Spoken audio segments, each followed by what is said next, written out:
May 4th, 2016, 11:35 a.m. From Bruce Livingstone. My screenplay. To Sophia Amaral. Hey, Dr. Amaral. We haven't talked too much, but I'm one of Serene's guys from Reaper Squad.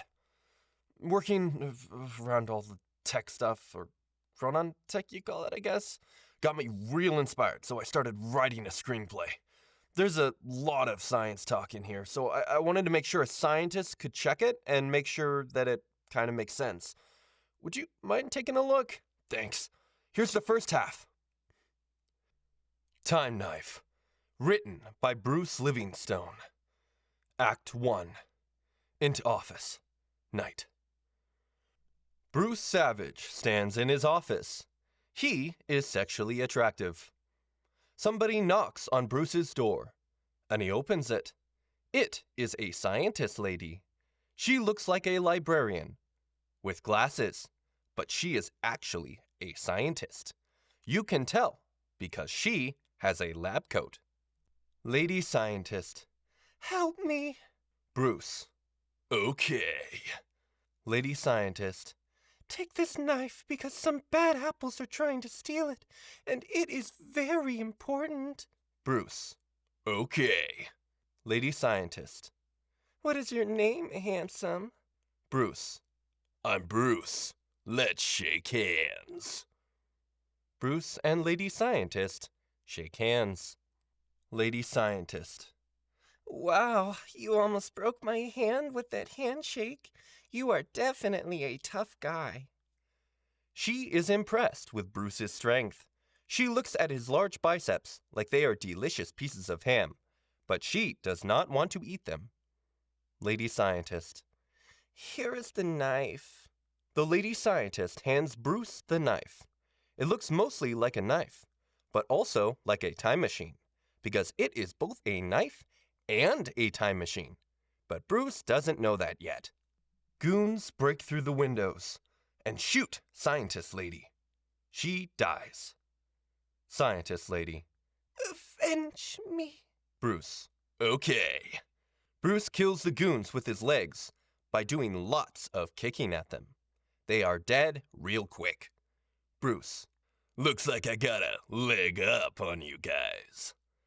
The audience probably laughs here, so Bruce waits to deliver his next line for about 5 seconds so that everybody has calmed down. Bruce. What is so special about this knife? Bruce stabs the knife into a chair. The chair disappears. Bruce. The chair disappeared. He looks at a picture on his wall, which is a big photograph from 1932, with lots of people from 1932 in it. Bruce's chair is in the picture. Bruce. Interesting. My chair traveled back in time to 1932 when I stabbed it. When I stab things, they travel through time. That explains why the knife looks like a knife, but also like a time machine, because it is both.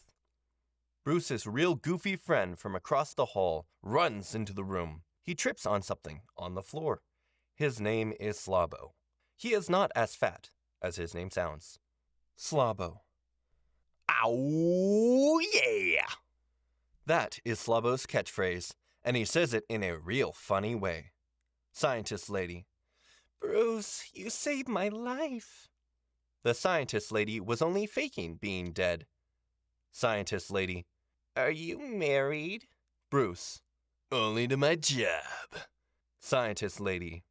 I find that attractive, but also respectable. She kisses Bruce's cheek. Slobbo. What about my cheek? Oh, man! That is Slobbo's other catchphrase, which he says in a different but equally funny way. Bruce waits a few seconds for the audience to stop laughing before speaking. Bruce. Wait. Those lips were man lips, not woman lips. Bruce pulls off Scientist Lady's wig. She is actually Bruce's boss, Paul Marine. Paul Marine is a jerkface. Bruce. My boss. But why? Paul Marine. I wanted you dead to kill those guys because they wanted me dead. I knew you were real tough so you could kill them easy. But I don't respect you as an employee, so I always make you do the stupid jobs, even though you've been working at my company more than most of the other guys, and are real smart. Also, I don't like you because my girlfriend finds you sexually attractive. Bruce. Now I understand. Paul Marine. Give me my time knife back. Paul Marine snaps his fingers, and 73 goons surround Bruce. Paul Marine. You can't kill 73 goons, so just give up. Bruce. I don't have time for this. Bruce stabs himself with the time knife and disappears. Slobbo. He time traveled using the time knife. Bruce opens the door. Now he is twice as jacked. Paul Marine. You're even more sexually attractive. How is that possible? Bruce. I stabbed myself and traveled back to the past. Then I trained in all kinds of martial arts to become even stronger. I also strapped explosives into everybody's boots in the past, so that when I press this detonator, you will all explode. Slobbo. Oh, yeah! Bruce. I'm glad I have stocks in this company. Paul Marine. Why? Bruce. Because business is booming. Bruce presses the detonator. All 73 goons blow up like eggs in a microwave. Paul Marine doesn't explode. Paul Marine. Luckily, I used my metal detector this morning and found the explosives. So I switched boots with somebody else. Say, Slobbo, whose boots are you wearing? Slobbo. No! Slobbo explodes. Bruce. My best friend. You'll pay for this. Paul Marine. You don't want to stab me with that time knife. Bruce. Why not? Paul Marine. Because I am actually you from the future. Bruce. That doesn't make sense. Paul Marine. Yes, it does. Remember that the time knife is also a time machine. I am you from the future, but I stabbed myself with the time knife in order to come back here and do all of this. Bruce. But we don't look the same. Paul Marine. That is a good point, and I am glad that you brought it up. First, I traveled 700 years into the future, to a time where humans have created advanced technology, which allows surgeries that completely change people's faces and bodies. I had this surgery performed so that you wouldn't be able to recognize me, but I am actually you in disguise. I can prove it because I know many things about you. Bruce. Like what? Paul Marine. You have a birthmark on your left ankle. Bruce. I do have a birthmark on my left ankle. I am starting to believe you now. Paul Marine. You should, because even though I have a new body, I kept the birthmark on my ankle, so that when I met you, I could prove that I was actually you from the future. I will show you. Paul lifts up the left leg of his pants, but there is no birthmark. Instead, there is an ankle holster for a gun. Paul pulls out the gun and aims it at Bruce. Paul Marine. I was lying this whole time. I'm not actually you. I was just saying all of that so that I could get my gun. Bruce. Son of a biscuit. Paul Marine. Also, in the future, I melted the time knife and turned it into bullets. These bullets are now in this gun, which means that I can shoot you, but also send you through time, all at once. Finally, you will be out of the way so that I can marry my girlfriend so fine later today, before you are able to tell her that I am a real jerk-faced guy. Bruce. I didn't know you were getting married today. Paul Marine. I know. My girlfriend Sophine made an invitation for you because she admires you and thinks you are sexually attractive. But I destroyed the invitation and then lied to her and said I gave it to you at work. But now I am here to give you a different invitation. To your funeral. Paul Marine shoots at Bruce. Slobbo jumps in front of Bruce. Slobbo. No! Slobbo wasn't actually dead. He jumps in front of the bullets and is shot several times. Now he is actually dying. Slobbo. Avenge me. Bruce. Okay. Bruce goes to attack Paul Marine, but now Paul Marine has disappeared. Bruce, He's gone. Slabo is dying on the ground, covered in blood. His body is red, like a hot dog, covered in lots of ketchup. Slabo, You must. Stop the wedding. You are totally a better guy and clearly more attractive than Paul. You should be dating his girlfriend so fine. Slabo dies. Bruce just sits there next to Slabo for a while, because many people will be crying at this point. He eventually gets up. Bruce, Looks like I'm going to a wedding. After all, he holds out the time knife. Bruce, somebody's gotta cut the cake. cut the cake means he is going to kill Paul. The audience will understand because of the way the actor says it. It is a real intense moment. Bruce puts on his shades. End of Act 1. May 11th, 2016. 10:23 a.m. From Bruce Livingstone. My screenplay, Part 2. To Sophia Emerald. Hey, Sophia. Still haven't gotten any notes back from you on the first half of my screenplay, but I finished the second half now, so I'll send it your way. Let me know what you think. Time Knife. Written by Bruce Livingstone. Act 2. Bruce has just had his best friend killed by his boss, Paul Marine. Bruce now has a time knife that sends things back through time if he stabs them. He is going to Paul Marine's wedding now to tell his girlfriend so fine not to marry him because he is a real jerk-faced guy. Int. Wedding building. Day. It is a wedding. Paul Marine and his girlfriend, So Fine, are getting married. So Fine is real attractive. If most girls are ham sandwiches, then she is a 16-ounce steak. Bruce enters the wedding building. Bruce. Stop. So Fine. Bruce, I am so happy that you came. Bruce, you can't marry Paul Marine. He is a real jerk-faced guy. Paul Marine. He's lying. Bruce. I'm not. He killed my best friend with time bullets. So Fine. But that's impossible.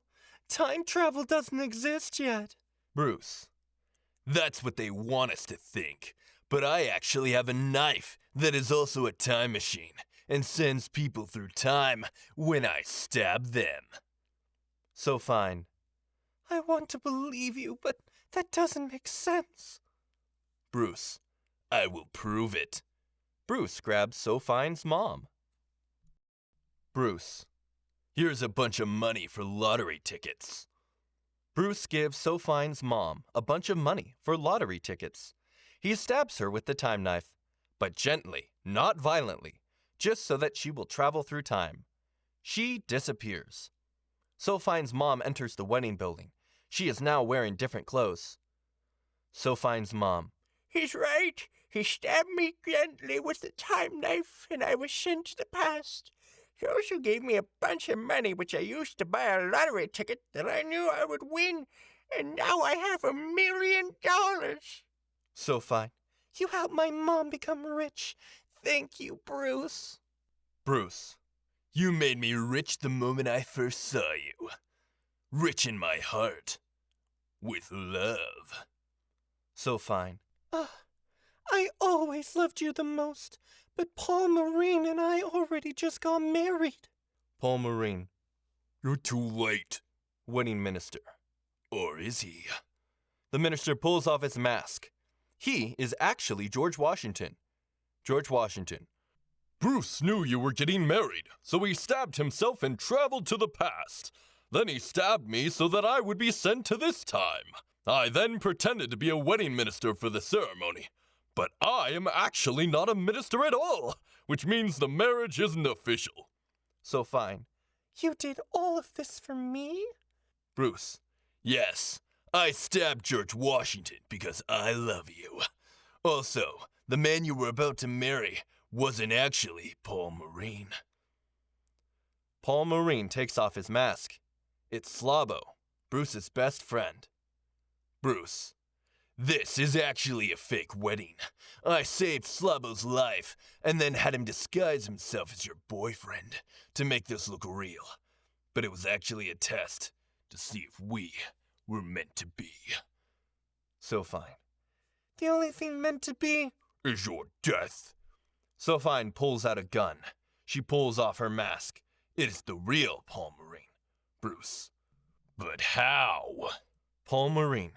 I followed you to the past using my time bullets and discovered your plan to marry Sophine. So I already married Sophine in the past. She didn't want to, but then I showed her this baby. Paul Marine reveals a baby. Paul Marine. I told her that this baby was actually our baby from the future, and that I used time bullets to travel with the baby back to the past to show her that we had a family together in the future. But in reality, it is just a baby that I stole that isn't mine. Bruce. Then whose baby is it? The real Sophine enters wearing futuristic pants and a shirt. Sophine. Ours! Bruce. Are you Sophine from the future? Sophine. Yes, you are so very quick to understand things. I came to the past to tell you that in the future, you and I got married, Bruce. You were too super sexually attractive, which led to the birth of our future child, Uguay. That is our baby that Paul Marine is holding. He stole our baby because you were too sexually attractive. Bruce. But why? Sophine. Paul Marine stole our baby and then traveled to the past so that he could use our baby as a lie to trick younger me to marry him instead, by saying it was actually the baby that he would have with me in the future. The past version of me believed him, and because of that, I married Paul Marine instead, and no longer ever marry you. Slobbo. Oh, man. Paul Marine. It's over, Bruce. We're married. Bruce. Until death do you part. Bruce pulls out the time knife, but Paul Marine pulls out his gun with the time bullets inside. They have the best fight of any movie, ever. At the end, Bruce has Paul Marine with a knife to his neck. Bruce. It's been a slice. Bruce lifts up his knife to cut Paul Marine. Paul Marine. You won't get me this easy. Paul Marine aims the gun at himself and shoots himself 30 times. The clip is bigger than a regular pistol. Paul disappears, and then 30 Paul Marines enter. Paul Marine. I shot myself 30 times, so that I was sent to many different times at the same time, which meant there were 30 of me. Now they're all here to kill you. Bruce. Which means that each of you has a time bullet inside of you. Paul Marine. Of course, but I made sure they were all shot in areas that have no vital organs, and we will get the bullets removed after we kill you. Bruce. Unfortunately for you, I traveled to the past earlier and took your gun and added an electric charge on top of your time bullets. I control the electric charge with this handheld detonator. Paul Marine. No! Bruce. Yeah, it's quite shocking. Bruce presses his detonator. All 30 Paul Marines are electrified from the inside. Their skin peels open all over, like sausages that are left on the barbecue for too long, that peel open all over.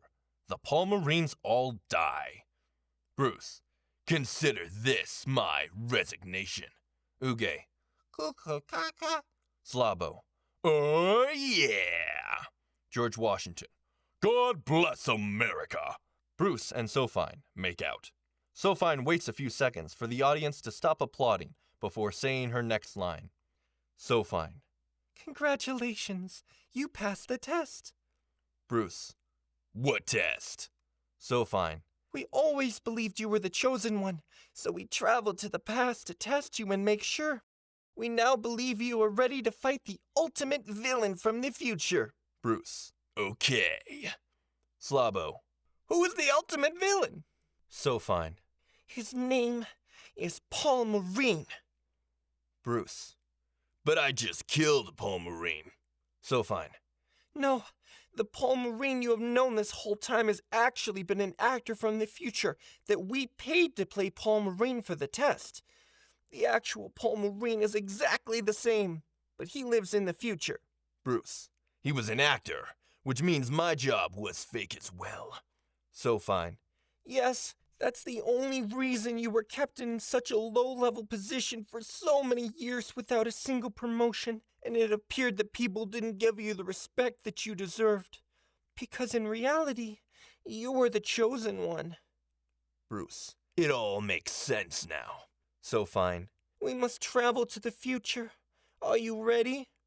Bruce, looks like it's time to find out. Bruce puts on his shades. George Washington waves the American flag. End of movie. Bruce Savage will return in Time Knife 2, The Reckoning. The following are a bunch of bloopers that did not make it in for very obvious reasons. Paul Marine. Give me my time knife back. It's over, Bruce. We're married. What?